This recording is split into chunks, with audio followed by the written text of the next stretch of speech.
اصلا ما چرا باید 1400 سال منتظر باشیم که یک نفری بیاد این دنیا رو از ظلم نجات بده؟ چرا 1400 سال میارزه انقدر انتظار، انقدر نقل قول، انقدر روایت‌های سینه به سینه، انقدر اعتقادات؟ برای چی هستن؟ این برفه، ببین چقدر سفیده، چقدر بلوریه. من 200 کیلومتر راه اومدم اینجا که بشینم تو این برفو بازی کنم. با چی؟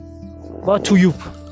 ببین تویوپا 200 کیلومتر راه، 1 ساعت 2 ساعت بازی کنم، چون خیلی سرده اینجا، هوا منفی 6-7 درجه است. جامعه ای که امام معصوم برش حکومت کنه و اون جامعه به عدل برسه، مثل این برف سفید میشه. منی که 200 کیلومتر راه اومدم اینجا که برف بازی کنم، بشینم همینجور اینجا، این ریخت منه، سردمه، دستم یخ زده. این انتظار، این زجره برای این میارزه. اون 1400 سال هم از همین قبیله که تازه یه دونه برف نیست، یه برف بازی ساده نیست، جامعه‌ای که سفید میشه. الان جامعه ما خاکستری مایل داره میشه مایل به سیاه، یعنی ظلم، زیر پا گذاشتن حق بقیه، رحم نکردن به هم، خودخواهی، تکبر، که همه این رذائل اخلاقی از تکبر، حسادت و خودخواهی میاد. از همین ستا کسی که این ستا رو داره حب به دنیاش هم شدیده و از بقیه این مثلا مال فلانیه، مال فلانیه، من میگیرم میقاپم از دستشون که مال خودم باشه.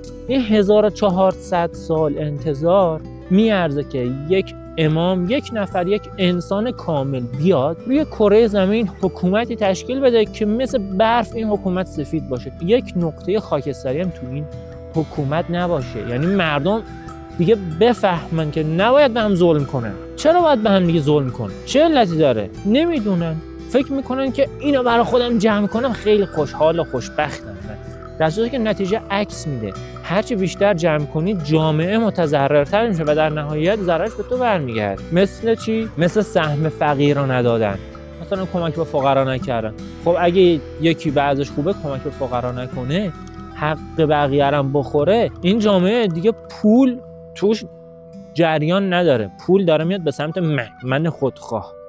اونا میشن فقیر، اونا قدرت خریدشون میاد پایین و در نهایت محصولاتی که من میخوام تولید کنم یا میخوام مثلا ماشینمو بفروشم یا خونه‌مو بفروشم دیگه کسی نمیتونه بخره.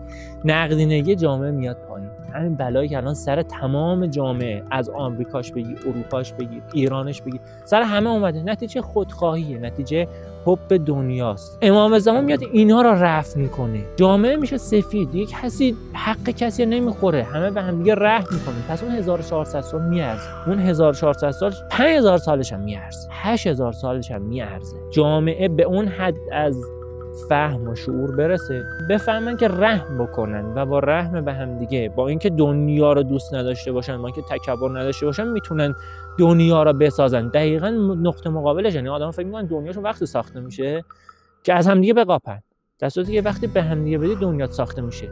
از نظر فقط دنیایی هم بررسی کنیم میشه چی؟ نقدینگی جامعه حفظ میشه و در یه سطح لول مساوی قرار میگیره و همه قدرت خریدشون حفظ میشه و رکود، تورم اینا فروکش میکنه.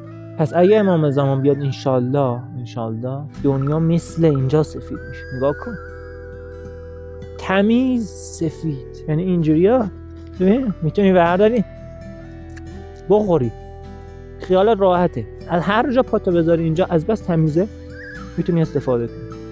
یه همچین جامعه 5000 سال 8000 سال هم میارزه که براش صبر کنی، براش روایت سازی کنی، براش زحمت بکشی و نسل به نسل این اعتقادات رو سینه به سینه منتقل کنی.